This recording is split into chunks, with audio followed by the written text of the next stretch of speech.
Hello. Staying a little too high up. Ugh. What's up? How's everybody? Hello, hello, hello.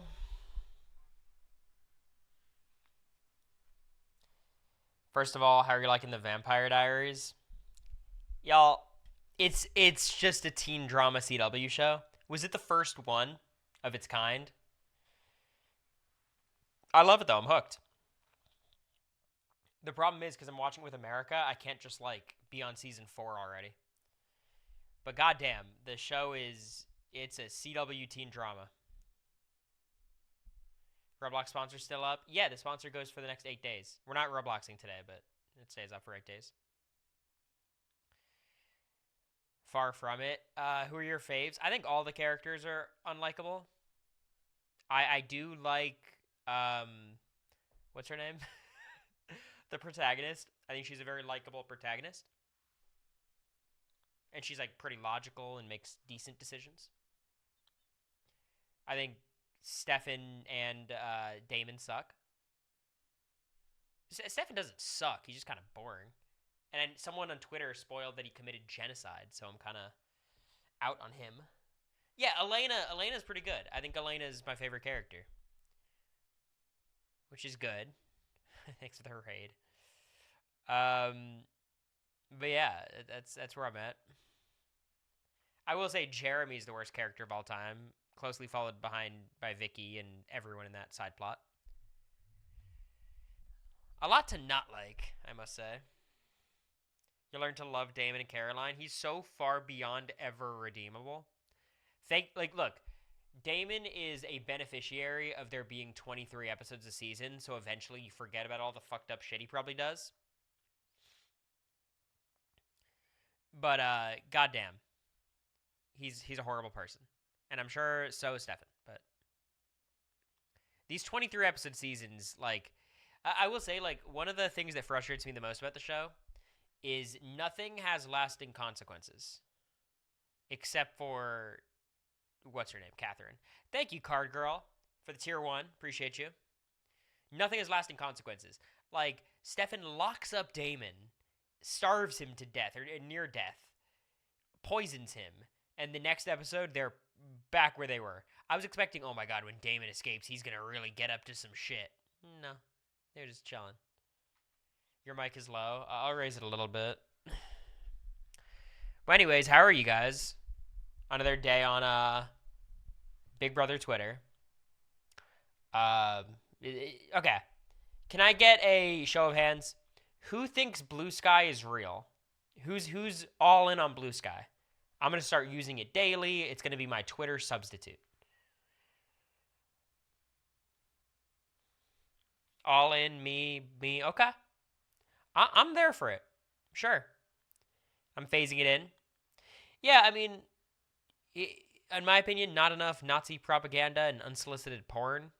Not enough porn bots. I'm beginning to think that I'm undesirable. On Blue Sky, no one's, asking me for my number or anything.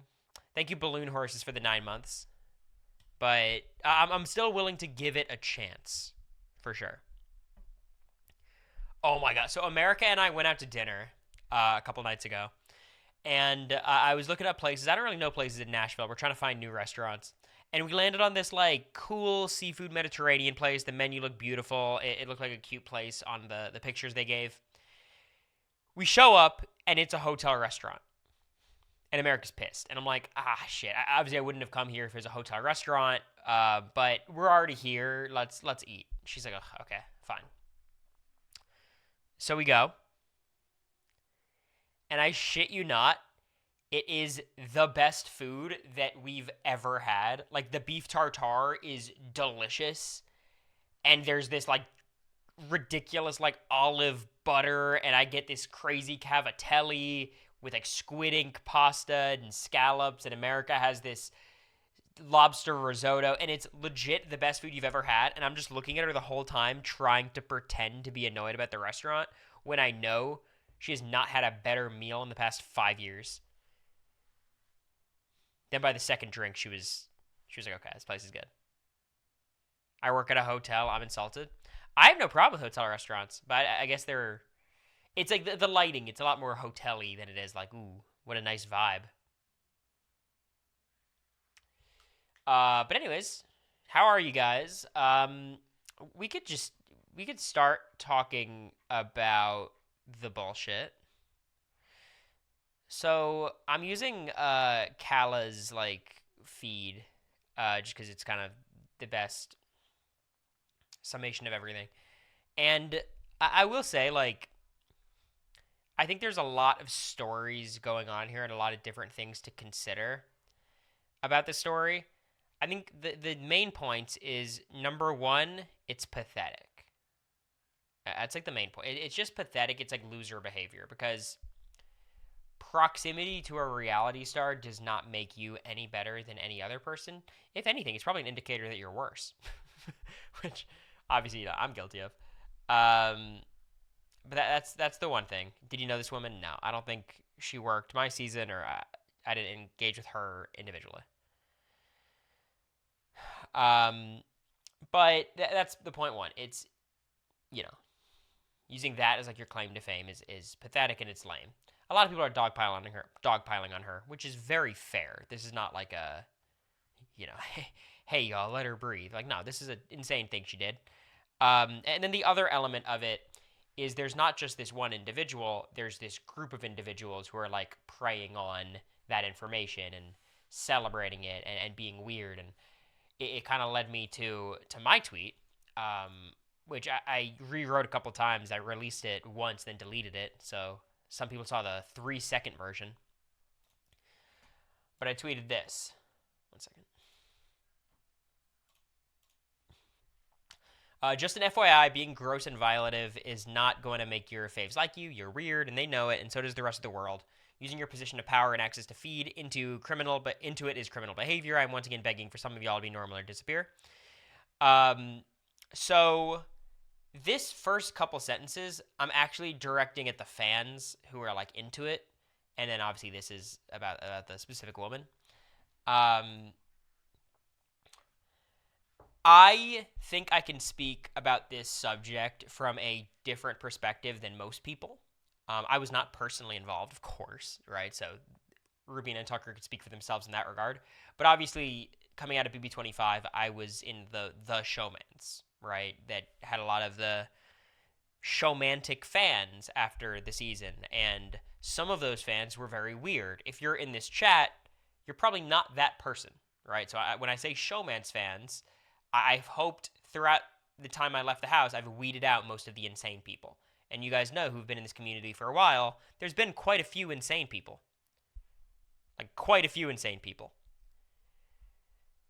Now, all I can say is y'all are lucky, y'all being the weirdos, that Tucker and Rubina are clearly not as chronically online as me in America. Because, and this goes to maybe some of you in the chat, America and I, in our free time, talk a lot about you all, which shouldn't make you feel special. Like, there's people who are like, oh, they're weird. They're cool. Like, if Tucker and Rubina were active enough online to, like, see what you all were saying, their opinion of you would be very different. They wouldn't pop in and say hi in the group chat. You know what I mean? Thank you, Nicholas, for the 5 months. I appreciate you. But me and America, of course, are chronically online, so we do have a lot of conversations about different people in our community. It's like it's a part of our lives. And weird people we're aware of. We know you're weird, and we do not like you because you make us feel uncomfortable. And Tucker and Rubina, I think, are having their first kind of example of like, oh, there's some weird ass people out there, and I really do empathize with them because it's weird. It's people like masquerading that they're rooting for you, but they're not actually rooting for you. They're kind of living vicariously through you. And because Big Brother is this experiment with live feeds, you could see 24/7 or honestly like 21/7 with how they've been cutting the feeds recently. You feel attached and entitled to someone's relationship, then you're cut off cold turkey by the time they exit the house and you get all this new content, especially in the case of Tucker and Rubina, where Tucker was pre-jury, so there was a big cutoff period even before. you still feel like you are entitled to their relationship, their showmance, both of their lives, in a way that you're not. But there's nothing really new here. There's nothing inventive about fans being parasocial and wanting to participate in someone else's relationship. That's been happening forever. I'm sure that happened with Boston Rob and Amber, after All Stars. Obviously, as social media evolved, it becomes a little bit more intense. The added part of this story that makes it particularly weird is the element of production being somewhat involved. And I want to flash up Quinn's tweet because you guys know I do rag on production quite a bit for the decisions they make, for what they choose to highlight, for the twists. There's a lot of stuff to criticize, and I'll continue doing that. That's why when people say, Cory, do you want to be on All Stars? I'm like, not based on my actions. I'll tell you that much. But Quinn says, we get so little privacy to see one of the protected boundaries get bypassed. For a stand group chat, it's disappointing and very violating. Trust was broken and my friends were hurt as a result. What was shared wasn't tea or fun drama. It was inappropriate abuse of power. And then this tweet, that woman did not interact with any of us during the show, and her actions do not reflect the rest of the crew at all. And this is true. I met a tremendous amount of production, of people as high up as Allison Grodner, people as low down as like PAs who were escorting me to the airport. Everyone was great. Like, truly. And look, I know y'all have opinions about Allison Grodner. Could not have been nicer to me throughout the entire process. Same with Rich, Meehan, with all of the different like high-level producers. Do I agree with every decision they make throughout the show and what makes the air and what is hidden? Of course not. Like, we've talked about that, but that's not the point. Now, of course, after this information comes out, I would assume this woman is not going to be working on Big Brother or very likely any Paramount production ever again. I think you all have to understand, like, when you're working at that level of reality TV, you are unbelievably, indescribably dispensable. Or disposable is the word I'm looking for. The smallest slip up and you're gone. A slip up like this, you're gone and probably blacklisted from the industry. So I wouldn't worry about that aspect of it. Like, I'm not going to be like leading the force saying, production, you guys have to take... It's been taken care of. I don't know that. I know it will be. It's done. Also, the way that these PAs, as far as I understand, work, it's not like a year-to-year thing. It is literally like you're contracted for 2 months, and then they don't hear from you until applications open next year. So let me just get that out of the way. Like that part of it, how do you think producer even got her job? Because they don't... Like when you're applying for a job of this nature, there's only so much psychological evaluation that could be done. I think really the problem is once there became these rumblings of like people in the group chat and there's someone in production leaking videos and pictures, at that point they should have been cut off immediately. But I don't know exactly how the timeline worked out. It seems like she was there until the end of the season, even though there were rumblings of this thing happening earlier. She worked on 24, 25, and 26. I believe that, but I didn't interact with her. She took producer of Big Brother out of her Insta bio. Well, that makes sense. They hired month to month. Exactly, yeah. So she's done. Like I feel confident about that much just based on what I know about the industry. She was not Skippy and a handler. That's not a thing. No. She deactivated her Insta. I think she's going to have legitimate real-world consequences. Here's the problem with like situations like this. You're kind of put in a weird bind where you want to hold this person accountable, and companies are not particularly forgiving, of course. But if you have a big lawsuit, that becomes more of a story. So I think the ultimate goal when it comes to like the production side of things, and this is not like a diss on CBS, like this is just how business works, they're just going to try to sweep it under the rug, and that'll be it. That's my prediction on what would happen. I think if Tucker and Rubina wanted to pursue something, they'd be well within their rights, and who knows. Let me add this. I do think in general, like production hanging out with players is weird. I think it could be normal in certain circumstances. Like if you're at an event together that's based on reality TV and you have a chat, like it could be very fun. Like it's a weird shared experience. There's a lot to talk about. But I don't think you should be like great friends with production. Obviously, it's a conflict of interest and it's weird, right? There's a strange power dynamic that just innately exists in that capacity. And I feel like the BB26 people, it feels like production really likes these people, and there's been a little bit more of that going on than I've seen in past seasons. Which is not that surprising because Big Brother people are just people, and you do interact with these players a lot, so it's somewhat natural, but I think it is inappropriate to the extent that she was close to Tucker and Rubina. I mean, it fucking goes without saying, is insane. Insane. Here's the thing that the screenshot I saw that was like, oh shit. So it said, sequester is so fun for me, not for the cast. I was in charge of making sure they had everything ready for move-in, keeping them comfy for days. One of the fun things was I got to come up with activities for them. One of the days we did a sip and paint night. I got wine and White Claws and canvases to paint. They love that. We honestly do a lot of that I can't talk about, but okay. So I know exactly what role she is because I know these people. You know what I mean? This is a thing that happened on our season too. They came over with one White Claw or a little bottle of wine, and they said, which one do you want? And then they gave us a little thing to paint. So they're definitely a member of production. Like, this is not a thing you would know otherwise. And basically, as far as I understand, the extent to their interaction is like they knock on your door and they ask you for your meal orders for the day. You order like 3 meals at a time, usually, like all your meals. And then they periodically like check in on you for one reason or another, if they want to pick up paperwork or they want to see you try on an outfit because they want to figure out what your move-in outfit's going to be, or if you want like a DVD from their like binder, you can go, I want to get 2.5 Men season 2 disc 3, and then they bring it down and you have a 2-second chat with them. I think oftentimes players like really value those connections because you don't get to talk to anyone else in sequester. So literally that like one moment of opening the hotel door and talking to this person is the only interaction you get. So I do think like some people who are maybe more dependent on human interaction have more of a relationship with these people than I did, but I was very much like, hey, thank you, I appreciate it, close the door. Thanks, Glitter.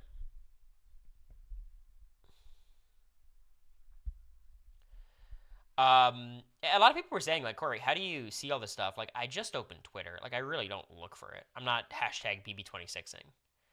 But they were just weird, like this. Like, the cover slipped off one night. Letting this out unless she names him because fuck that guy. Night was insane. Like, it's not just releasing a video, releasing a picture. It's sharing a lot of details about stuff people are not supposed to know about. And it's very clear that the objective of this person is to gain, like, clout, essentially. But the problem is you're not even gaining generalized clout. You're gaining, like, a very limited amount of clout in, like, this, I don't even know what I would call it, like, a weirdly parasocial stan group chat. And I think, ultimately, the reason why she'd be doing this is because she's a stan. I think a lot of you guys can relate, not to anything about her, but like, I think like she's a stan who happens to work for production, right? Now, I'd hope if a lot of you were in production, that would change your behavior and interaction with the community, but I think that's the way you have to contextualize this. Also, she was on 25. Clearly, she wasn't in AmeriCorps, I'll tell you that much. I don't think she was in the trenches with any of y'all. So I guess she just felt connected to Tubina for some reason. Also, there's, again, this is not just her. She's the one who's in the most strong by far. But obviously there's a lot of people like cheering on the release of a video or these explicit details about people. And that is something that I think you can only really gain perspective on by being on the show.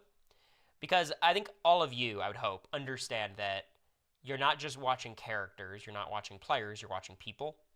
And I think that should be even more true for Big Brother than it is for any other show. When you're watching Survivor, there's a guy like Andy on this season, who is obviously a massive character, and he's being edited as such. And you have to understand that is a human being, obviously, who's a normal person, but I think it's harder to think of them that way because you only get a very edited version of who they are. On Big Brother, especially if you're like deep in the live feed trenches, you're on Twitter, you should have a better sense than any other show. Okay, this actually is a very real normal person. Now, let's just play out a very simple scenario.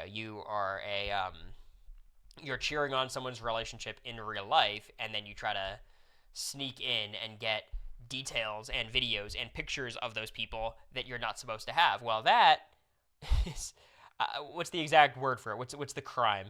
Any future lawyers there? What would that crime be? Stalking. Stalking's definitely one word for it. Harassment. Pick your favorite. Invasion of privacy. Hey Cory, riddle me this. You're in the DR and forgot what happened specifically at the veto or HOH. Would they recap you or allow you to rewatch it? No, you definitely get to rewatch it. But if it's something innocuous enough, they might be like, hey, it was something like this, or if they want to fix your phrasing. But no. So, revenge porn. I don't know the specific. I feel like revenge porn varies on the state, like what the deal is with that. But it's bad. Is the point? It's bad. Literal lawyer over here. I just wrote my personal statement. It's about the Humiliverse and me losing a testicle. I might read it to you in a couple days. That would obviously be inappropriate. Now, I think there's this idea that because we're on Big Brother, because we sign all these papers, because we're aware that the live feeds are always going to be on, anything that gets shown on those live feeds or is released by one way or another, we are responsible for. Now, I disagree with that, but it does make a lot of logical sense. You know you're going onto the show. You know the cameras are going to be on you. Why are you acting like that? Well, here's part one. America and I are extremely privileged going onto Big Brother in the sense of we understand what the live feed experience is. We understand the reality of being on Big Brother live feeds. Who on my season could say they understood the reality of being on the live feeds? There were two people, and it was me and America. Maybe Izzy. On Big Brother 26, outside of Quinn, outside of Joseph, no one in that house understood what live feeds meant. They didn't. And you could tell by the way that they were talking about the live feeds on the feeds. The idea that it's just you and me cuddling in a bed, the camera's going to be on me. People are actually sitting there watching, typing in these little communities, have little group chats about us. That doesn't cross your mind. And it's so crazy to us because we've been in the Big Brother trenches for so long. But for normal people, it's insane that people would actually be doing that. I think people more consider it as like I'm checking my email. Let me check what the feeds are on. Okay, they're not talking about anything. Close it. No, people sit there and tweet about it and text about it, have their group chats 24/7. Izzy had never watched feeds. No, but she was deep enough in the reality world that I would be surprised if she didn't have a better sense of like, if she's on Survivor Twitter, she's seen Big Brother stuff. So that's why she was a maybe. Does production not explain the feeds in depth before going in? If you read the fine print, everything's there. You are told that the feeds are always on and you have to be cognizant. They actively tell you when the feeds are not on. But I think it's very difficult, bordering on impossible, to fully explain the big picture of what it means. And I don't think production fully understands it either. Thanks, Anonymous, for gifting America. So, when you're saying Tucker and Rubina should know that anything they do could get out, they know they're on the feeds, but that's not always clear what that means. It's very simple. Like, just because you sign something doesn't mean you fully understand the scope of it. Again, the lawyer's coming out. So just miss me with that, like, victim-blaming bullshit. Now, of course, this stuff wasn't even released on the feeds. It wasn't. It was hidden from the feeds, and then someone recorded, like, the desktop and then uploaded it. Now, that is its own thing. People who try to use the defense of, like, oh, well, you're on the feeds 24/7. It's like, well, sometimes you do things that you know are not going to be on the feeds. So when they get out one way or another, it's, that is as much bigger of a violation of your privacy than just you doing something on the feeds and that being, you know, shown. A full ass violation of her contract. Of her contract, for sure. The problem is, like, as a Big Brother player, you kind of sign away your firstborn, everything. Didn't someone hack the BB21 feeds? That was for the greater good. That's different. That's an exception. The exception does not prove the rule.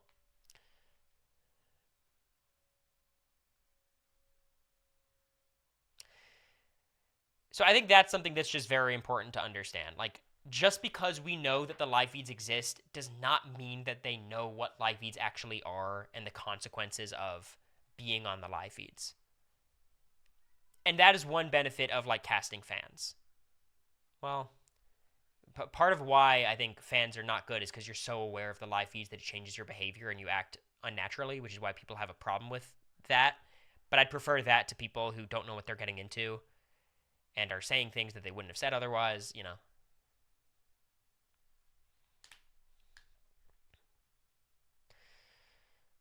Can they show the act if no nudity is showing? They can show whatever they want. But it's like Big Brother's not trying to show porn. To show graphic sex. Like, that was almost the thing in our house. Like, me and America were being subtle in whatever way. How subtle were we actually being? Trying to be a little bit more subtle. Whereas, other people in the house were like, fuck it. And there was actually more content about me and America because they had to, like, shut off the cameras fully when, Jared and Blue were doing whatever.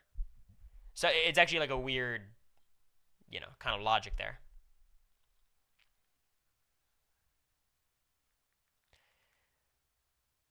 Lex, I think you're really not taking up the right opinion here. I don't think you're understanding.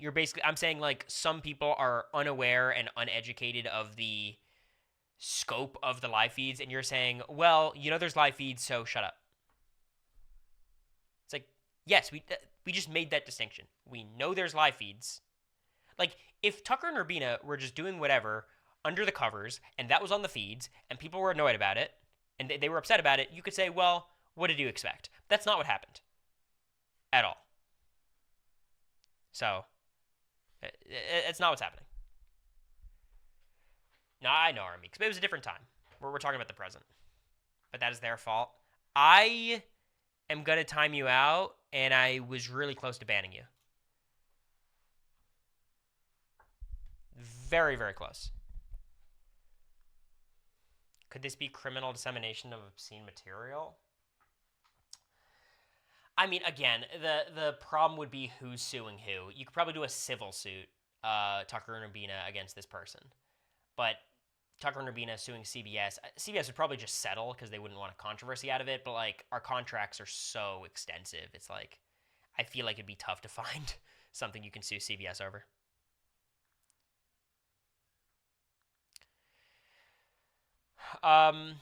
Just a lot of weirdness.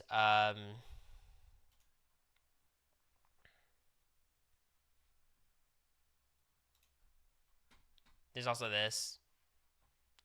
This is my favorite job every year. I wonder which couple production likes more. I don't know about other departments, but our person is not even a question. We have a photo of them on our wall.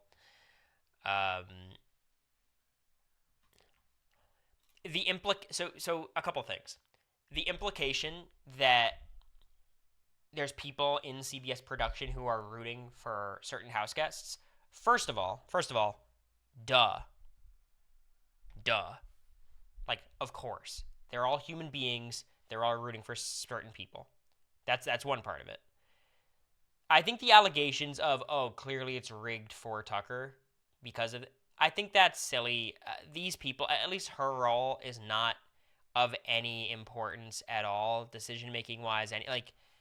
This is not some conspiracy that is trying to help Tucker or, like, a Cameron from last season win the show. I don't believe that. Does production like certain people more than others? Of course. We all know that. We've seen that over the years. But I don't think that is the big part of the story. There's all these people in production who are willing Tucker to win. Yeah, he tried to quit, clearly. But People have tried to quit in the past 10 seasons, and every time production talks them out of it. Unless production is actively trying to get that person out of the house, i.e. Paloma. Megan's kind of a weird case.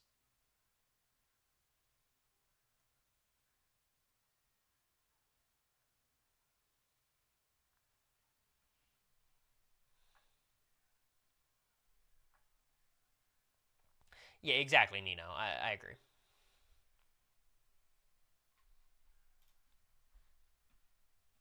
Her posting about how she wanted Joseph to be voted on the block was also wild.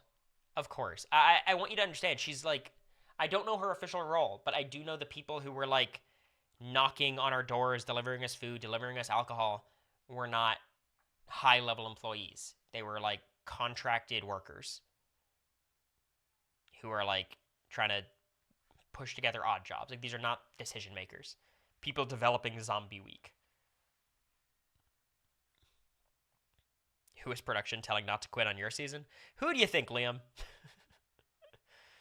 But just because Suri was talking about quitting all the time, if it was anyone, they would try to talk them out of quitting because quitting doesn't make for a good show. It doesn't. So it's not favoritism on Suri. If America was desperately trying to quit, they would not let America quit. General. So that's the point on that. Her job is also to watch feeds on the night crew. I can't speculate as to exactly what her responsibilities were. Like, I know she said that. I don't know the distinctions between these different jobs. There's a story team, there's a production team, there's comp team, there's editing, like, you know.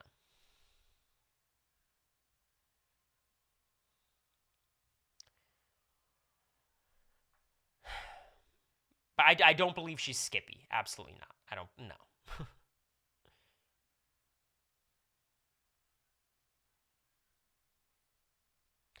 Do they allow such lower level employees such access to videos and twists that she was allowed to? Okay, no, I would imagine.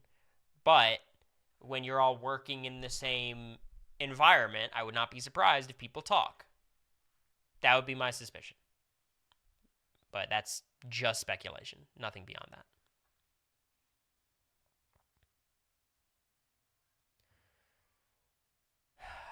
Newbie, whatever the video was, like, so there's obviously the really gross, explicit stuff that was going on that she was talking about and sending videos about. Like, that stuff is almost in its own category of disgustingness. Like, that is just violating. It's weird. It's gross. I don't even know what else to say about that. Then there's the just providing information about what's going on in the game, which is pathetic. Trying to get clout from this group of people is insane. And then, of course, because it's Twitter, everyone in that group chat's like lying about what was actually there, trying to protect their Twitter account with 367 followers. It's all pathetic. And there were AmeriCorey group chats that were pathetic. There were AmeriCorey Discords that were, like, it is not a Tubina thing. I hate more than anything when people take a fan base and then judge the people they're fans of as a result of that fan base. And that's not like a reflect. Like, I think a lot of the AmeriCorey people are great. I think we built a really cool community over the past year and a half. Like, a remarkably strong community where so many people are still here and it's the same names, and I really value that. But making this like a, oh my god, I've been preying on Tubina's downfall for... Stop. Tucker and Urbina are two people who went on a show and fell in love. And people are fans of them. The connection between the two is nothing. Especially when you know Tucker and Urbina are not heading up a Tubina Discord. There's not much engagement happening between these groups in terms of, like, they're probably as checked out of the online community as anybody. They're not chronically online like me in America. Thank you, Coco, for the 2 months. Or for the 9 months, rather. Thank you. I hate when people play double agent in fan bases. I hate when people talk about fan bases like they matter. Spies who try to go into one group chat to get information to spill to the other ones, and I'm getting different reports. Is this the same person? Is this a different person? It's like, y'all, if you ever find yourself in any situation like that, you're in way too deep. Way too deep.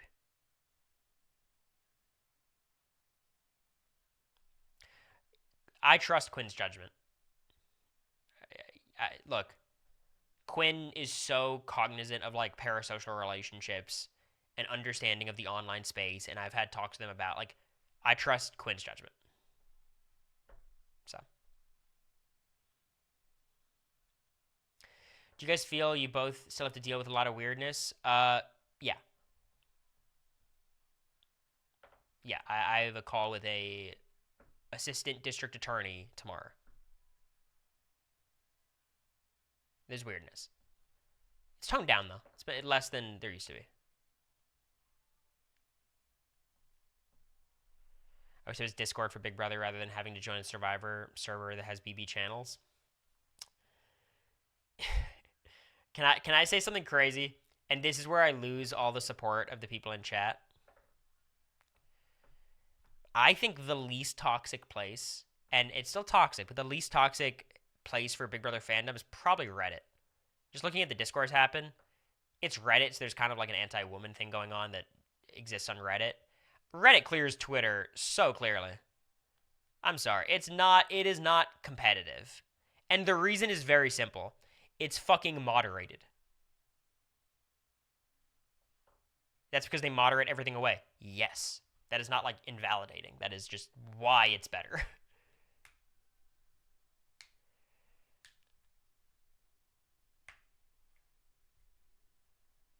So that is the answer. The answer is blue sky. Y'all. Going on blue sky is great. Fuck Elon Musk. The Big Brother community is still going to be the Big Brother community, and nothing's going to change. If there's like better features that allow you to just block people and, you know, not see people on your feeds and build your little group, then sure. But like migrating platforms does not change the underlying issue of Big Brother's a show that fosters crazy parasocial relationships, and the fan base is insanely toxic. And that's kind of why we love the show. Because it's you root on your faves so hard, you root against people so hard, and you get into it in a way that you can't on like The Amazing Race or Survivor or Drag Race or any of these. But the consequences are often felt by the players. And I think this is one of those moments where like, okay, the players are facing the consequences of insane fan behavior. And I say fan behavior because that person in production was a fan. Relevant Moose, I'm about to pull up your Reddit post before we, after I finish this discussion, because that was the second part of stream today. Excellent work. I literally have the tab open. Is there something you would have said different during your Julie interview? I don't know what you're referencing. You might have said something earlier.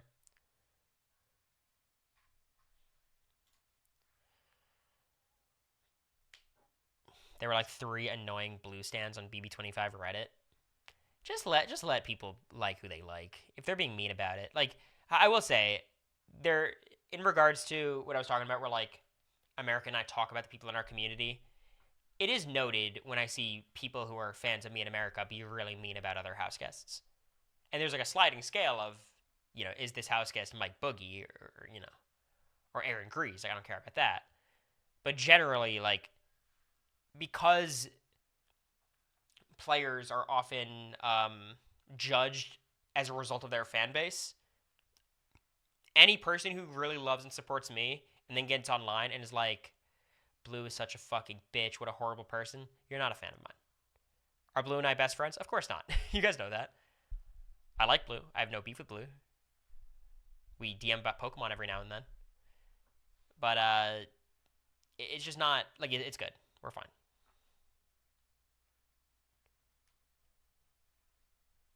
No Twitch collab? Not necessarily. Some people are so vile towards house guests. Like, look. Okay. Obviously, there's certain house guests who said some very vile things about other people. It's not your responsibility to fight fire with fire. You're allowed to, of course, but I'm allowed to judge you for it. You know what I mean? You can hold people accountable, sure, but I do think when people say hold people accountable, oftentimes it's a mirage for what they really mean, which is be cruel online. Do you know what I mean?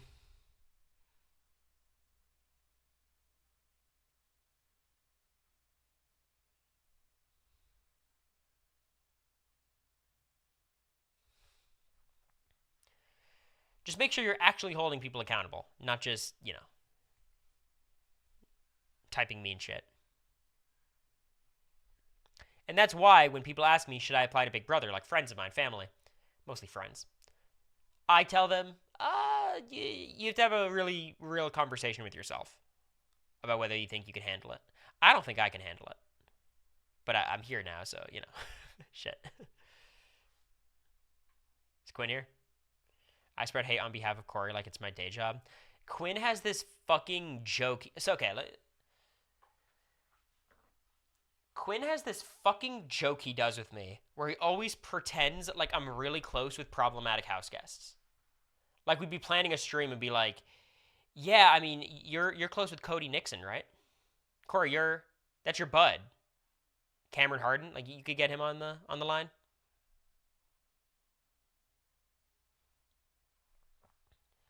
It's fucked up.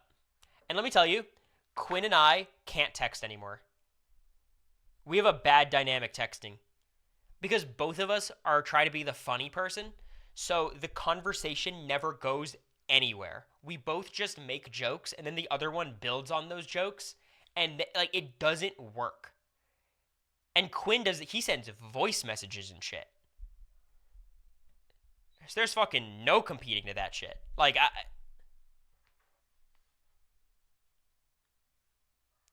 you are boys with Scott from BB5. That's an exception. He's reformed. Left on red, by the way. I saw him saying we should dress up as cowboys, and I was like, I'm not opening this for 2 business days. And we're about almost 1 business day done, so stay tuned.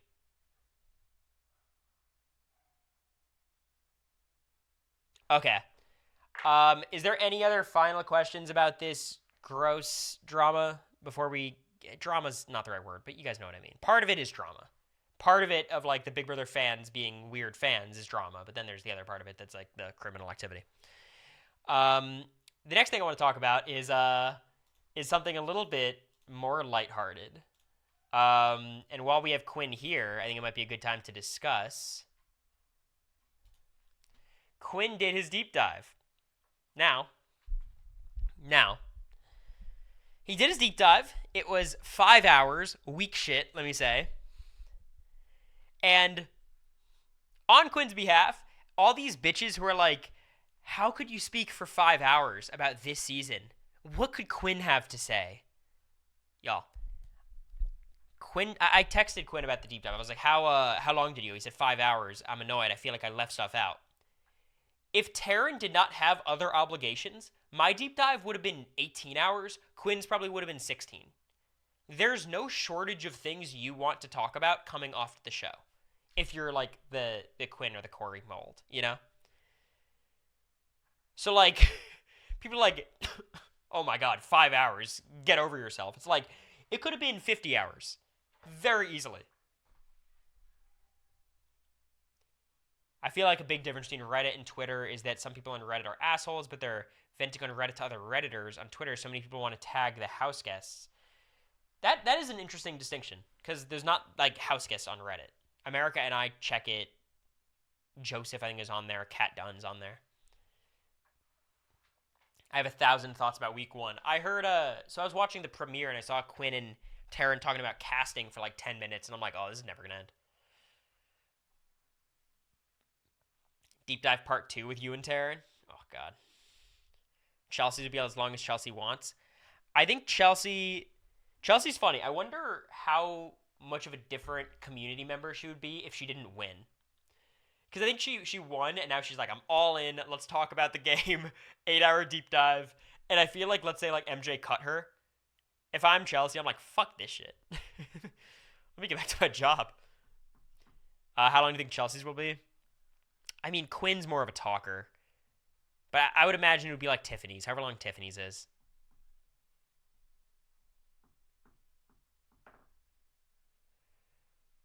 Yeah, like, I think it's much less about how much do you have to talk about and more about who you are.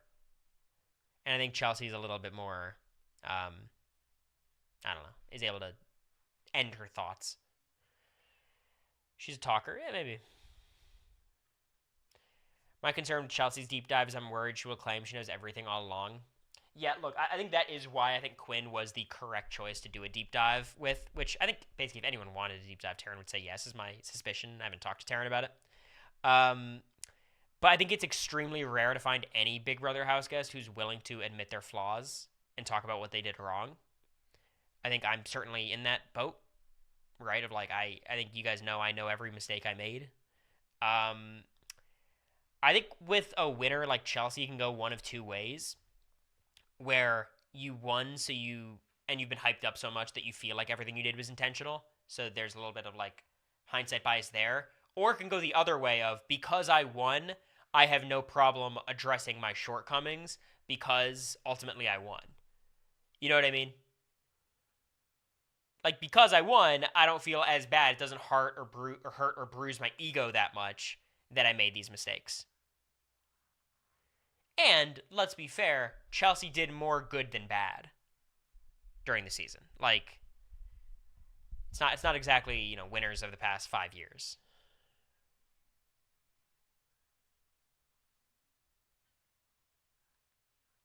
So, as a player, I would want to do it as therapy. It is therapy and it's not. I think Taryn does a really good job of talking about your issues, your mistakes, while not dwelling on them too much. Like he'll ask you about them, you'll respond, maybe you'll push back a tiny bit, but usually you'll just move on to the next point. Because if this came down to Quinn, why do you fuck up all these times? Or Cory, why are you such an idiot? Like, that is not a fun experience. I think Taryn strikes a really good balance. I don't think so, Brenna. I'm sorry. I don't mean to ignore you, but I have to figure out like a way to watch it without breaking my computer because the last one literally got me a virus. Chelsea's an athlete. I feel like she'll be honest. Look, there's no reason to assume she won't be honest till she goes on and is not honest. You know what I mean? Like, I'm optimistic.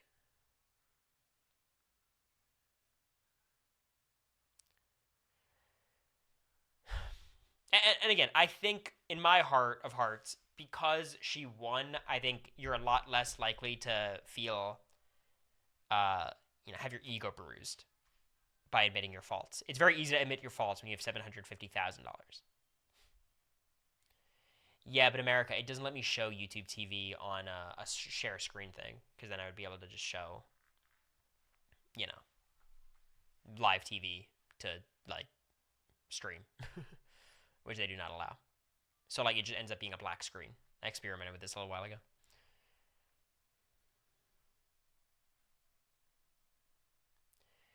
Taryn brought up the Leah stuff, so I think I'll bring the Cam stuff up tastefully. Yeah, it'll come up as a joke mostly, And look, like the Cam stuff, I think is more embarrassing than it is like an indictment on Chelsea as a person. It's just like you had a crush in public. Yeah, it's all yours, America. You had a crush in public, and when people have crushes, sometimes it gets embarrassing. I think that's the everything, even the spicy tuna. But anyways, good job, Quinn. Very fun. I haven't gotten through all of it yet. Also, the last thing I'll say to everyone being like Quinn's playing it up for the cameras, watch that 5-hour fucking interview and tell me he's playing it up for the cameras. Watch the stream we did together. There's no character being played. You know what I mean? I'll look into that between streams, Foff. Okay. Now let's look at what I think is the coolest part of stream today. Because not going to be a super long stream. I'm going to the movies tonight with America. So, Relevant Moose, hope you're still in chat. Guy on the Reddit, he puts together a lot of these statistics. He saw who was the most talked about house guest on Big Brother 25. Ended up being, I think, Suri and then me. Not just a bit of a flex. And I thought this was a really cool project, and I wanted to spotlight it, share it. I'll just read the introduction. After comparing live feed discussion of 26 and 25, I thought it would be a neat little follow-up to look back even further to see what season had the most discussion around the live feeds. To do so, I compiled all the live feed discussion threads from seasons. Okay. And this is the raw number of how many comments there were per season. So just on the Reddit, how many comments were there? Now, let's talk about some flaws in this data collection process, because Moose addresses most of them. Inevitably, this is going to overrepresent strategic seasons because we're on Reddit, and that tends to be more what is talked about. Reddit has a more strategic lean, whereas Twitter obviously talks about that stuff too, but I think there's more showmance people and more drama people and stuff like that. Oh, thank you, Moose. It's fun to talk about. So, Big Brother 25 is number one with a bullet. 1.14 as opposed to 889. It's not close. Now, of course, elephant in the room, Big Brother 25 was 100 fucking days. I think BB22 was high 90s, 26 I think got to like 89, whereas a lot of these seasons are shorter. BB24, which is still up here, it was like 82 days. But he accounted for that, and instead of doing just raw amount of comments, he calculated the amount of comments per day, in which case BB25 is still number one by a mile.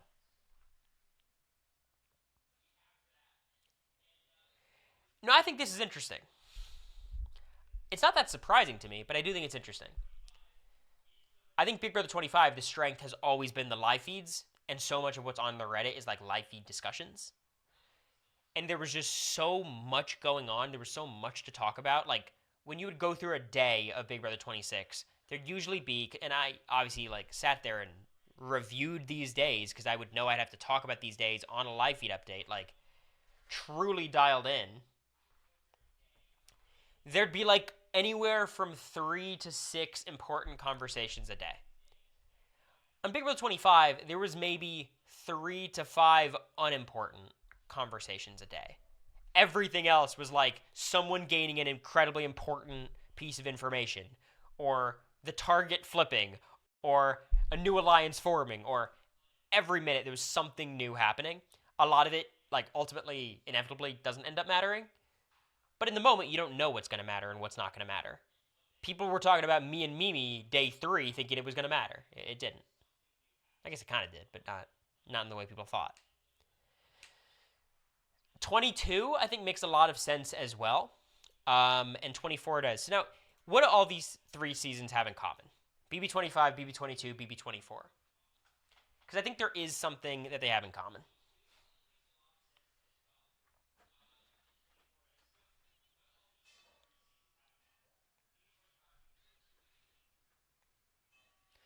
People to hate, basically. I think there's people to hate and people to root for.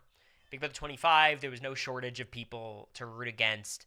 Big Brother 22, the amount of Davon support on 22, I feel like has only been matched by Taylor in 24.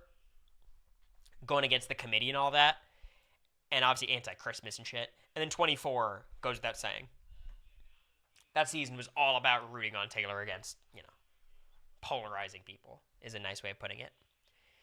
Whereas 21 just sucked, but like 19, 18, 17, 23, there was either all bad people, all fine people. There was less like polarizing cast, not like one person to root for against a house of people who suck. But 20 and 21 had that. What did 20 have? I don't think 20 had that at all. 21, I don't think there was anyone to root for was the problem.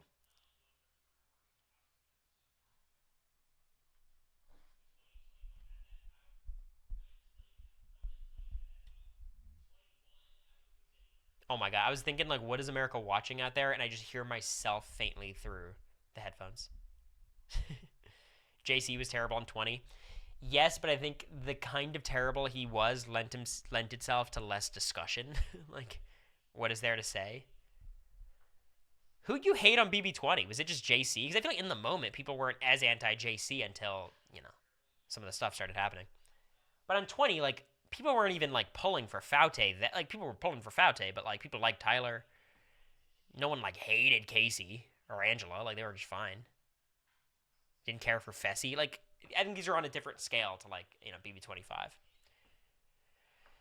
And then there's live feed discussion per day per season. This is the chart for this data. So, a little bit closer to the pack, 25.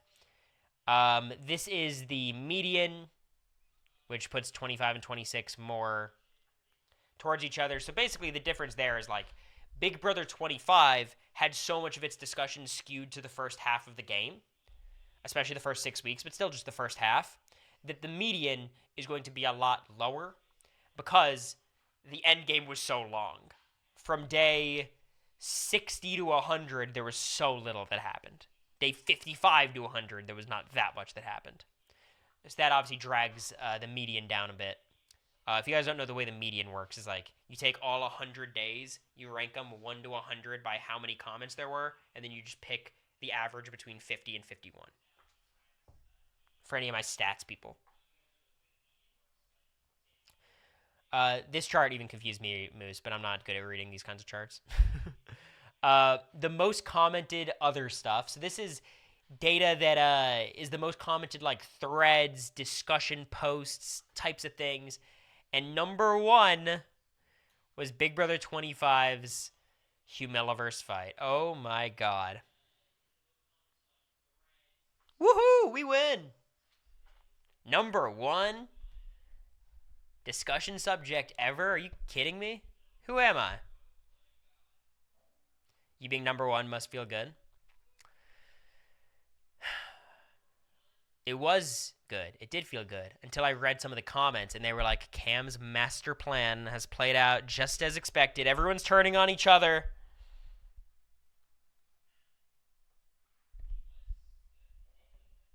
It's fucked up.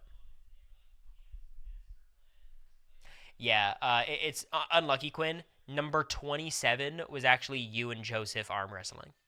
I reached out to Moose specifically and he sent me the data. You were number 27. Ugh. Right there.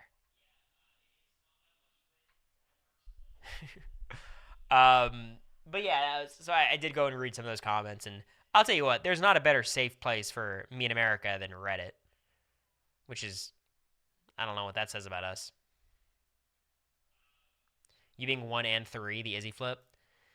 Yeah, the Izzy flip was more of a group effort, but you guys know how I divide that pie chart of credit. A vast majority of it is under this roof right now, so. Top 28, and I'm not 28, that's right. So, based on the whole days, day 44, which was the Humiliverse fight, plus the Izzy eviction, plus the wall. Tell you what, no one did it like Big Brother 25 week 6. Tell you that much. And then this, I think, is a relevant moose.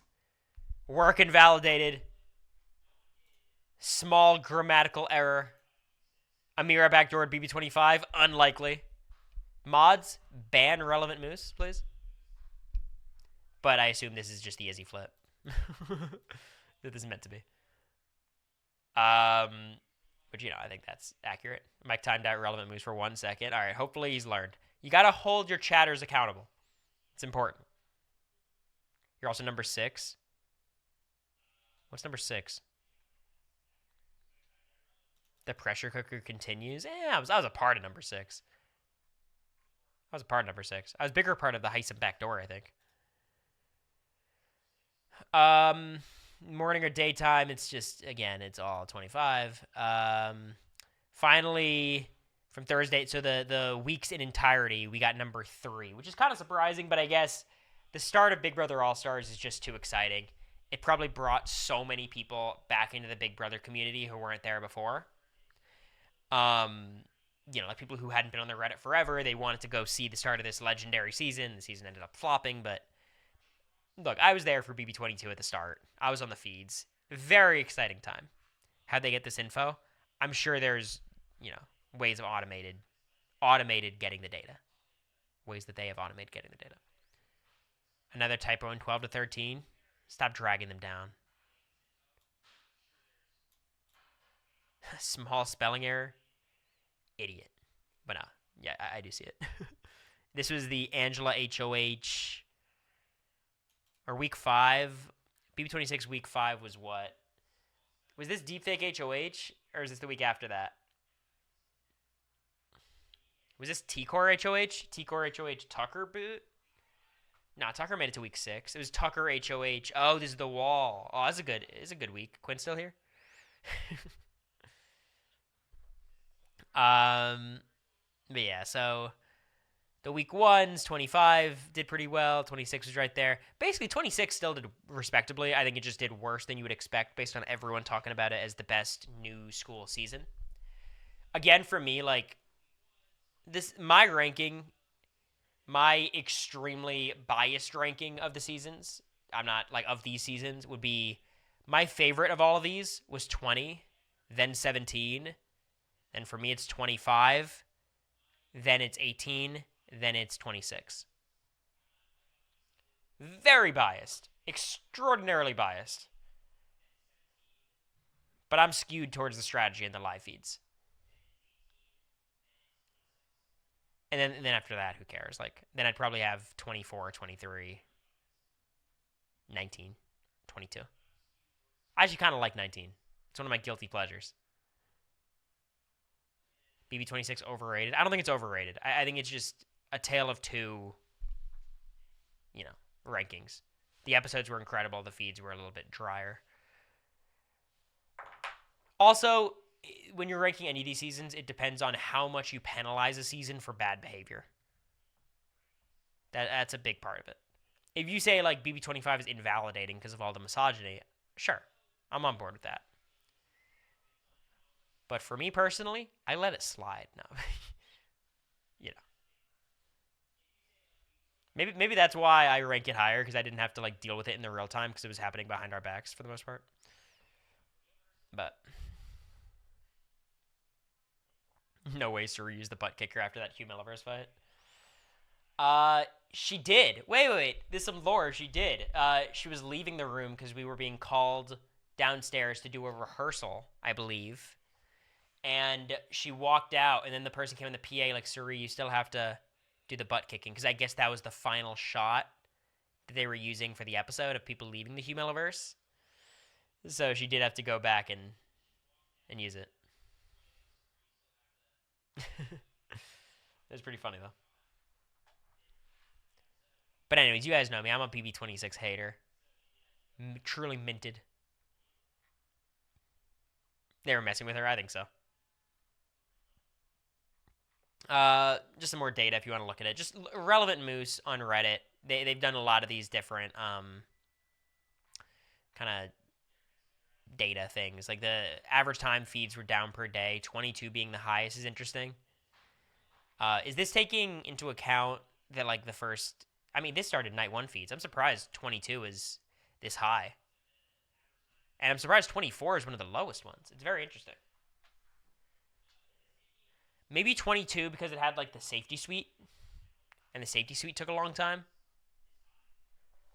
Like, 25 and 26 were advantaged by not having a third competition. Wall yellers, yeah. Taking into account Paloma and Luke. Yeah.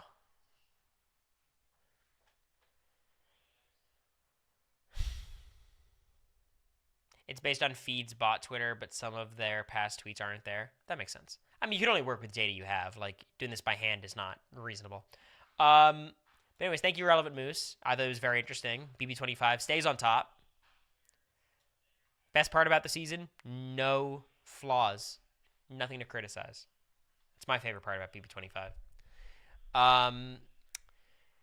But that is the Reddit stuff I wanted to talk about. That's basically all I had planned today. Just a quick hour. I'll sit and chat for another, like, 15, but then America and I are going to go to the movies. We're either seeing that Andrew Garfield movie or the movie that America says everyone's raving about and is going to win all the awards that I've never heard of. Lenora or something. Melona. I don't know what it is. Honora, that's the one. I'm messing with you, Moose, but it's great job.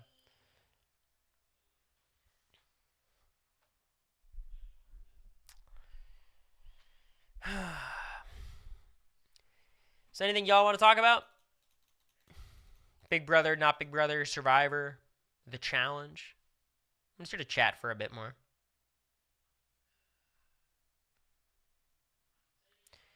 Did you watch The Substance? No, but I keep seeing weird scenes. Makes me uncomfortable. Let's talk about the meaning of life. I think the meaning of life, because all human beings are inconsequential in the grand scheme and we're such tiny specks in the ginormous scope of the universe, our purpose in life is to find fulfillment and be happy because we don't have any true purpose. So as long as you just make the most of it for yourself, that's all that matters. How you feeling about Sam's chances? I think he's got a deep run in him, but the path to win is tough because he doesn't seem to be like a slam dunk in the challenges. Thoughts on Laurel quitting last episode? She's so annoying because she quits. She didn't really quit, by the way. She lost. You know what I mean? She lost, and then she quit instead of actually just losing. But she can't even give like fans the satisfaction of like her quitting because she's like laughing and being annoying the whole time. How do you feel about the LSAT? I feel okay. I want to read an excerpt of my essay, actually, because I thought this is super funny. I tried to type in docs, and I accidentally said dicks, and now I'm...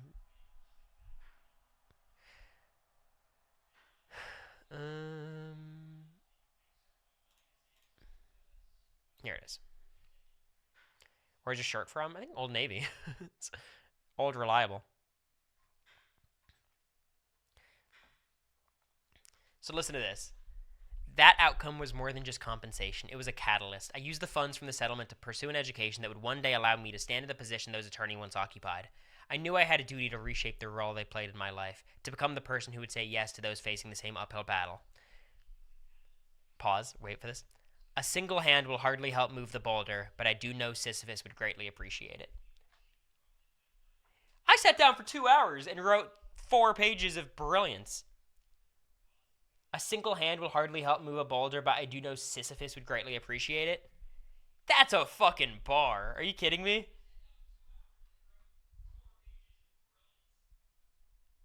That's a good line. So this is the final paragraph to give you guys a sense of what the essay was about. I'm gonna steal that, okay? I said, in the Big Brother house, debating Jared in the Humiliverse was horrifying, but that moment of high-stakes confrontation felt like familiar ground. After all, it wasn't the first time I had to stand up and defend my truth when the odds, and maybe a bit of the universe's humor, were against me. The aesthetic or literal humiliation that life has thrown my way hasn't broken me. It has taught me to zoom out from the situation, laugh, and then get to work. So basically, the whole premise of the essay was... I said the entirety of my personal growth can be characterized in a single word, humiliation. And then the 2 humiliating events were me losing a testicle and having my whole, surgery, malpractice stuff, and the Humiliverse fight. And I was trying to link those things together. So I have 2 jokes that I want to run by you guys because I think they're funny, but I don't know if they're too much for an LSAT essay. Generally, I don't care what you guys think because I'm going to put them anyways because I think they're funny. And if they don't think they're funny, they can fuck off. But I said, rewind 3 years. I'm not yet a niche internet micro-celebrity. I am ironically editing my personal statement for college applications. And most importantly, I have 2 testicles. That latter reminiscence was short-lived, as in December of 2019, I received a life-changing surgery to curb testicular torsion that resulted in the loss of a testicle. This is certainly humiliating, but it was not as if I were hosting a testicle showcase every other Thursday at the community center. The true humiliation resided in lawyers' continued denial to accept my case against the urologist, whose advice forced my proverbial Theodore to leave Alvin and Simon. So, it's a very dense collection of humor. But my thought is, like, the theme of the essay is humiliation. Being able to laugh at yourself. It's kind of like the culminating theme, zooming out, laughing, and then getting to work. I think it adds to it. Why are the chipmunks in it? You read so fast. Sorry. You're going to stand out. Look, I think they read so many of these things, it's important to give them something to chew onto. Especially when, like, the lead into the essay is like, hey, I'm going to talk about the time I lost a testicle and the time I was on reality TV arguing with somebody. I think it's a pretty good hook. Since did you have to write an essay for the LSAT? It's not for the LSAT, it's for law school applications. It's like the personal statement.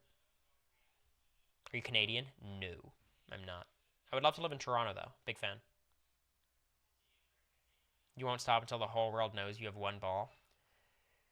Um, it's my fun fact. Everyone's got their fun fact. You sound Canadian? That's interesting.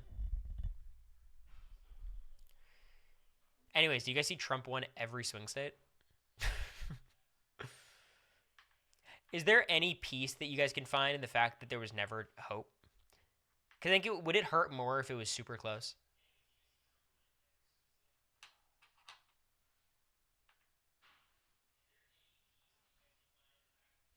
like, like I don't know. For me, at least, it was like okay, it this was the way things were going to go. And the Senate and the House. I thought the House is still in the balance. No, is it officially over? I hate that most Dem senators won two in those states. I mean, it's annoying in one aspect, but it's also very lucky. Like, you don't want to give up more Senate seats because they get close to like a 60 person majority in the Senate. It's actually Jover. That means the amendments are changing. Like, or is that it's 2/3, right? So you need a bit more, but there's a lot of things you need 60 for.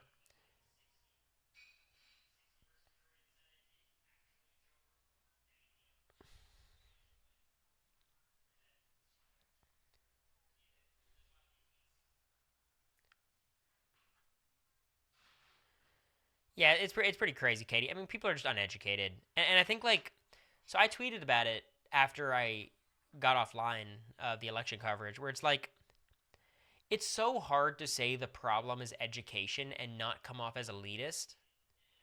But like truly, being educated doesn't make you a better person. A lot of times it makes you more pretentious. But it does allow you to vote in your own self-interest. And to be fair, when I say like get educated, a lot of that is elitist because we have a privatized education system. And even when we have like we have a public education system, not for long, but that's still very expensive, at least relative to some people's income levels.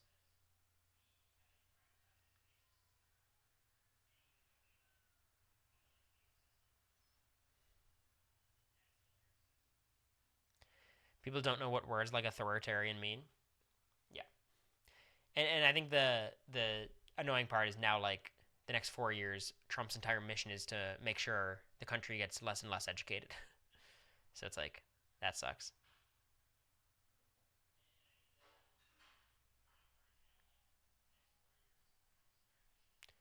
Eliminating the Department of Education anyway, so what does it matter? I don't even know what that looks like.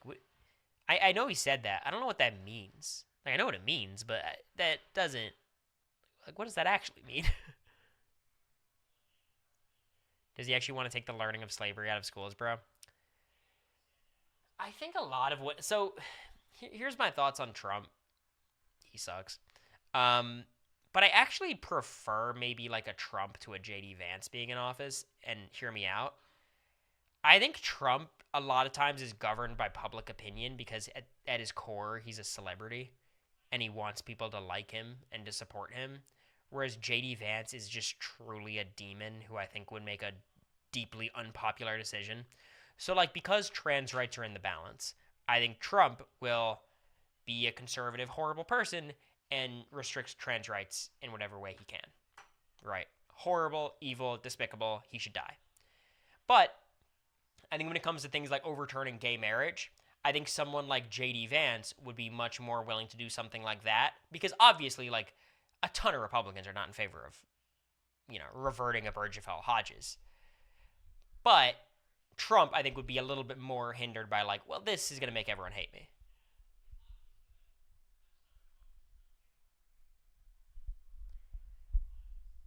So I think that's the that's the difference between the two. I think Trump is a little bit more beholden to public pressure because he does care about what people think about him.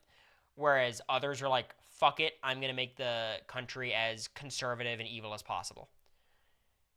Which are probably going to be like everyone in the cabinet and his vice president. And it's kind of him. But that's the little distinction I make. So I don't think like you're going to get the most conservative policy you can ever get from a president. But there's also a lot of like issues unique to Trump that maybe other Republicans wouldn't bring.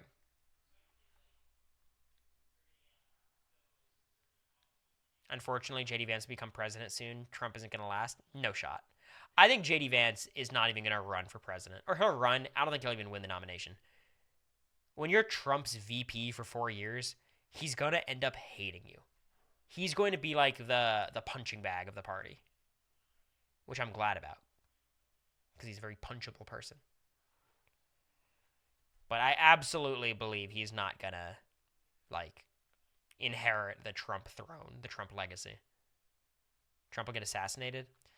I don't think so, but, I mean, it's more on the board for Trump than it is for most presidents. Well, I think it'd be more on the table for, like, a Hillary than for Trump. Because, like, liberals hate Trump. But conservatives also hate Hillary and are more mentally ill and have guns. That's what I agree with RBM, 100%. He's going to destroy the economy in 2028. I think a Democrat's going to win handily, but 4 years of Trump is brutal, of course. Thoughts on Jack Schloss? Shut up, Lila.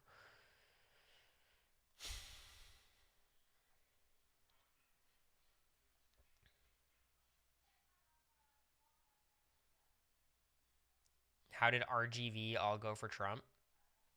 Yeah, I don't think it's that surprising. I mean, like, the biggest shifting demographic this election cycle was, like, young men and Latinos. And that's a lot of the demographic in the RGV. I'm depressed about the Supreme Court. I already told y'all my logic for the Supreme Court. I think they should be allowed to pack the court. And whoever wins the president should just keep packing the court. So, like, it just becomes whoever's the president gets to control the Supreme Court. I think that's better for society than, like, having tenured judges where it's just, like, you have to win and get lucky when people die. Because, like, really the solution is just get rid of lifelong tenure. They should have terms that line up with presidential elections. So, like, each president gets a set number of, appointments.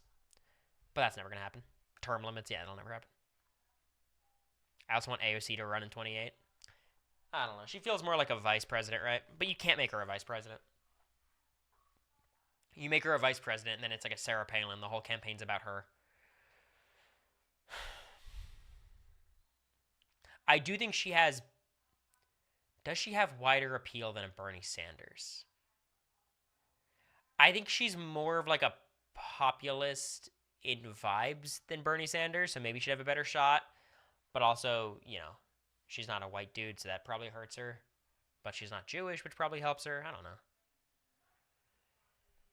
I think the biggest advantage she has is she has the ability to build more of like a cult of personality. Where in 2028, if the economy is so bad, people are desperate for change, she can almost have like a Trump kind of effect on people, more so than Bernie.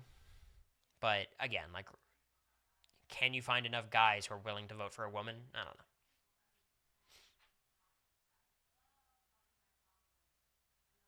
I think we're seeing how much this country doesn't like women.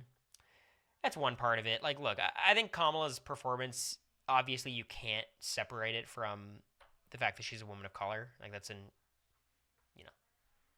obviously massive part of who she is and how the election turned out. But I tweeted this, like, I think if Biden ran, or Harris ran, or Buttigieg ran, or Gavin Newsom ran, or Bernie Sanders ran, a Republican was going to win this election by a large margin because of the economy and because the ignorance of voters surrounding the economy. And there's other issues at play, I understand that, but I think, like, in general, that's the biggest indicator I look for when it comes to predicting elections. I think Bernie's right. I don't think it would have proved decisive in this election.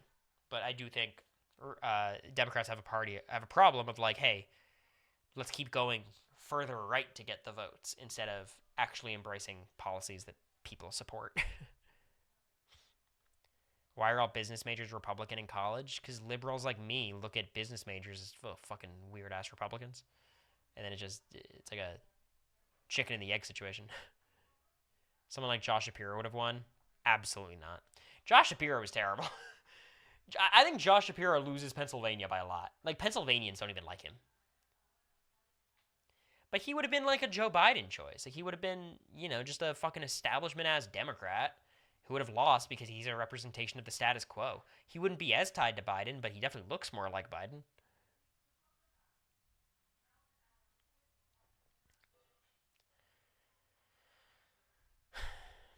Kamala had the stink of the Biden administration on her. I don't even think Biden was I think he was an okay president. Yes, there was genocide, of course, and that invalidates his presidency from being anything other than evil. Like I get that, but like considering how like every single president bombs the Middle East, like let's try to judge everything else. I actually think he was an okay president. I think he did pretty well with social issues. His foreign policy was a little bit rougher, but domestically, I think he did a good job. Also, I think he did a good job staving off this recession, as long as he did. Will it lead to a longer recession? Maybe, but we'll see. And he's been more vocally progressive than any president of my lifetime, which is not that many. It's just Obama, Trump, and I guess Bush, but I wasn't really there for Bush. But he's definitely more, like, in his messaging, more progressive than Obama. Exactly, Domo. I agree.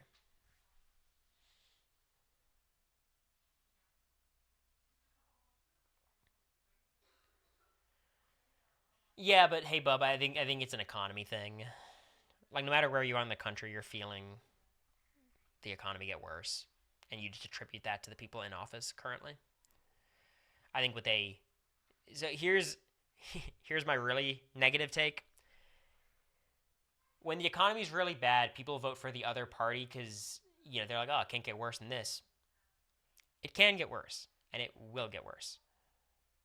Not just because of Trump. Like Trump will make it much worse than it could have been or would have been, but we're not close to the bottom of this economic moment at all. Like that'll be 2 to 3 years from now. Top law school choices. It's hard. I have like a long list, but they're mostly cities: New York, Chicago, a couple San Francisco, a couple Boston.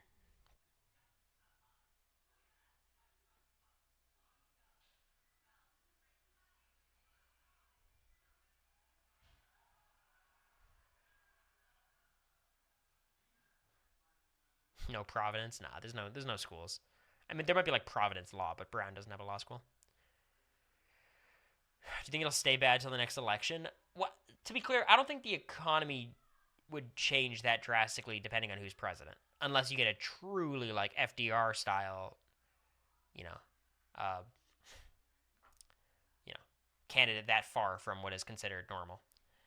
But I would imagine the economy is going to be bad going into the next election, and then like the economy always does, it'll rebound and then it'll get bad again, and then it'll rebound and then it'll get bad again. No LA. No. Well, I mean, San Francisco rent's insane, but so is New York. Like New York maybe has more affordable boroughs, but LA is not a functional city for what me and America are trying to do.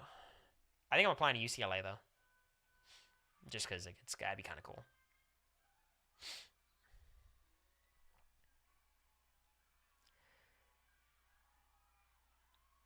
Also, what would help me about San Francisco is the schools I'm applying to there. I'd probably be able to get money towards because they're not like as demanding score wise, GPA wise. So I'd probably be overachieving in those schools. So like the money would offset a little bit. I know Chicago is brutal. Queens is somewhat affordable. I mean, you could even get places in Brooklyn that are like expensive as hell, but livable. People don't understand tariffs. The thing is, like, I can't tell if Trump's being serious about him. Like, he's been consistent that he wants tariffs, but I really don't think he wants to be unpopular. But I think he'll do them to some degree.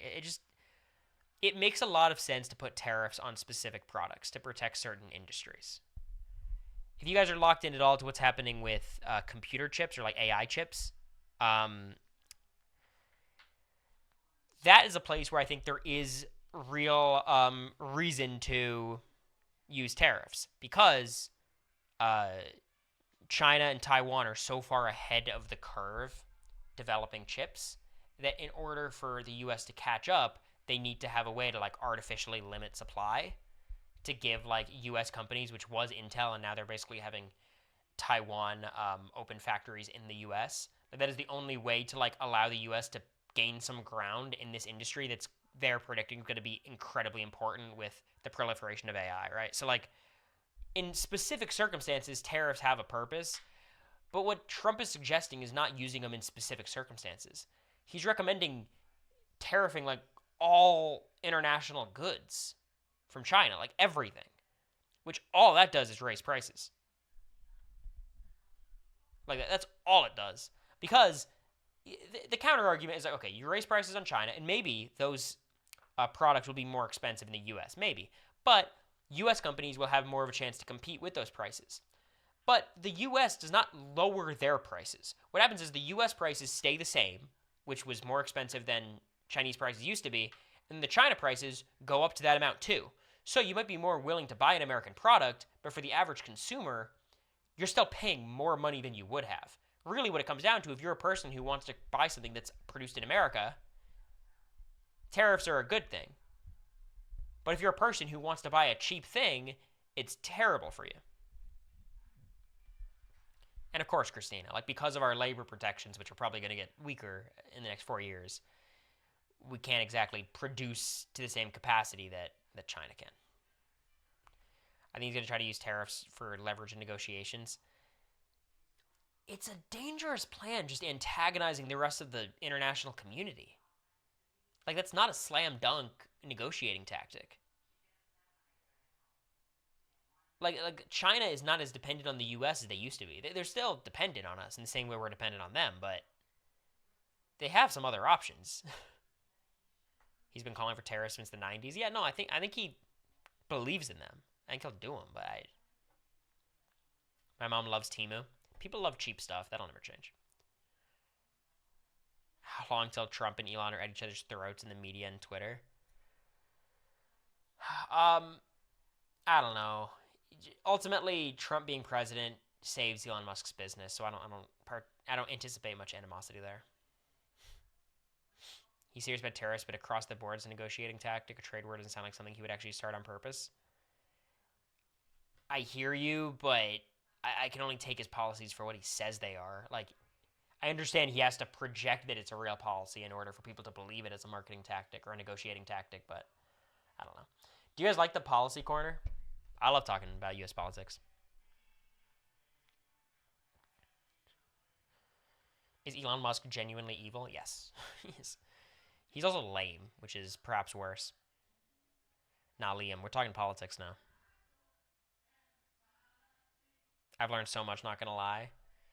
Yeah. Also, another thing I want to say is like, people who are like, fuck the U.S., I'm moving to Canada, I'm moving to this country. It's like, again, people who voted for Trump, I think, are stupid. Stupid idiots, morons. But this is happening in every country across the world.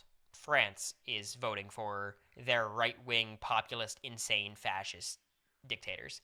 Canada is trending in that direction as well.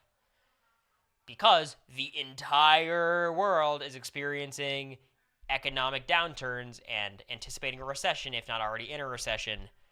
So people are being desperate and voting for these right-wing idiots. So it's like, like you can move out of the U.S., but you gotta pick like a Nordic country, which has a lot of race issues. Like, it's every place has their problems. If you're doing it for your own peace, I understand that. Look, do what you want to do. Thank you, new player. Played Roblox, love that. To anyone who doesn't know, play exclamation mark Roblox. Click on the link on mobile. Download Roblox. Play for 15 minutes. It gives me a couple dollars. Appreciate that. Going for another 8 days. We'll do one more dress to impress type stream.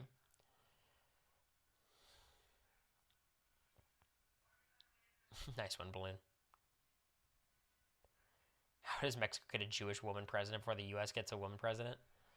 It was odd. When I saw that, I was surprised.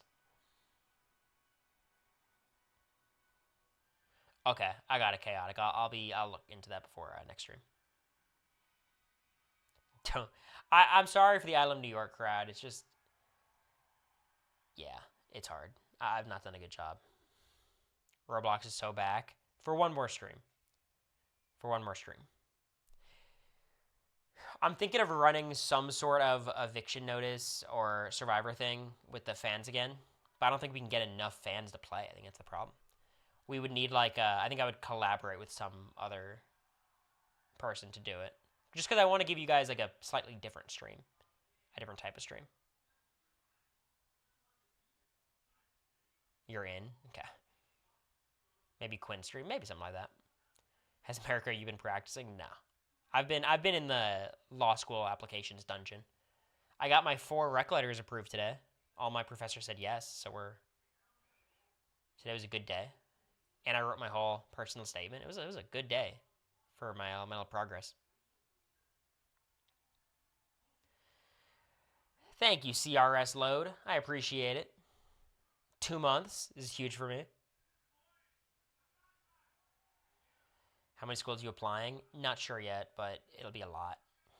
It'll be a lot. Quinn ever tweet from your account? I tweeted it on Blue Sky. I put it on Blue Sky. It's one of my like 3 posts. It was I don't know how to go on Blue Sky.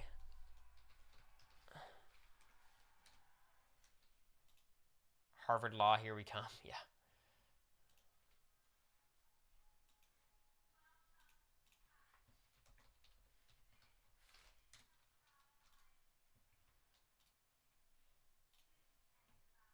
Okay, so I'm here. Here was the tweet. Or the skeet. I said this in a blunt. What are your thoughts on sociology? I love the humanities. I love them. Cory say blunt. Yeah. No, it's not a daily part of my vocabulary. Do you ever miss the BB house? Yeah.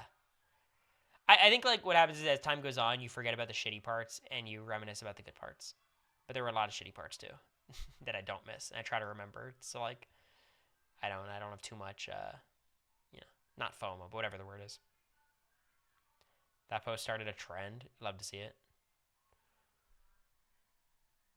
I do like how Blue Sky is literally just the same exact UI as Twitter. Like I have to imagine this is going to get sued soon, right?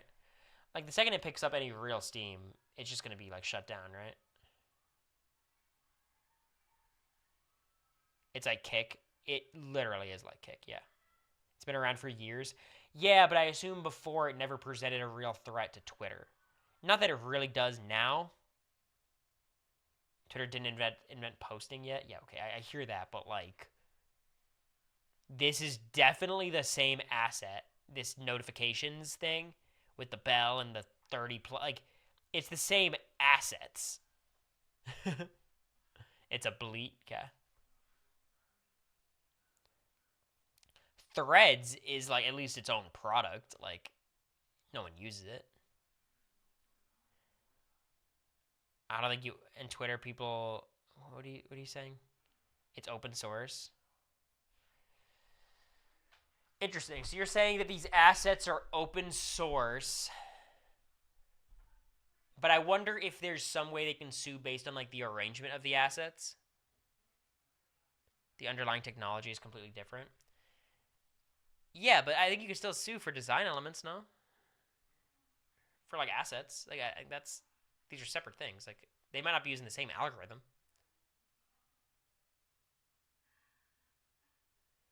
I'm sure it doesn't matter as much, but I think look, I'm Team Blue Sky, but I think Twitter would have grounds to sue. And obviously they would have the funds to sue and shut down Blue Sky if they wanted to. And that's my prediction. You guys come here for my negative predictions.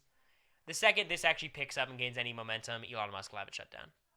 Especially because he's good friends with the president.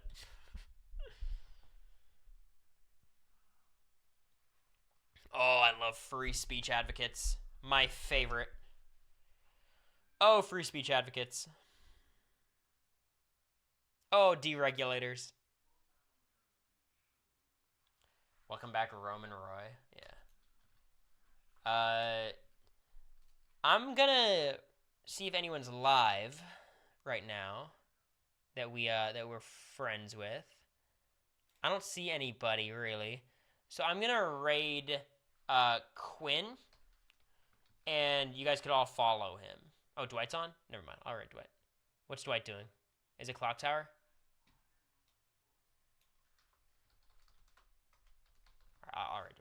But I'll follow Quinn on his Twitch. He just launched it. Quinn is a Twitch? Yeah, it's on his Twitter. Fun stream. Just chatting. All right. See y'all.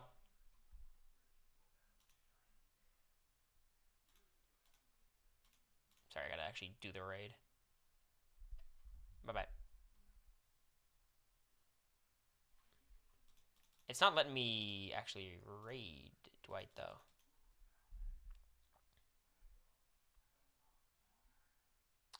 I think the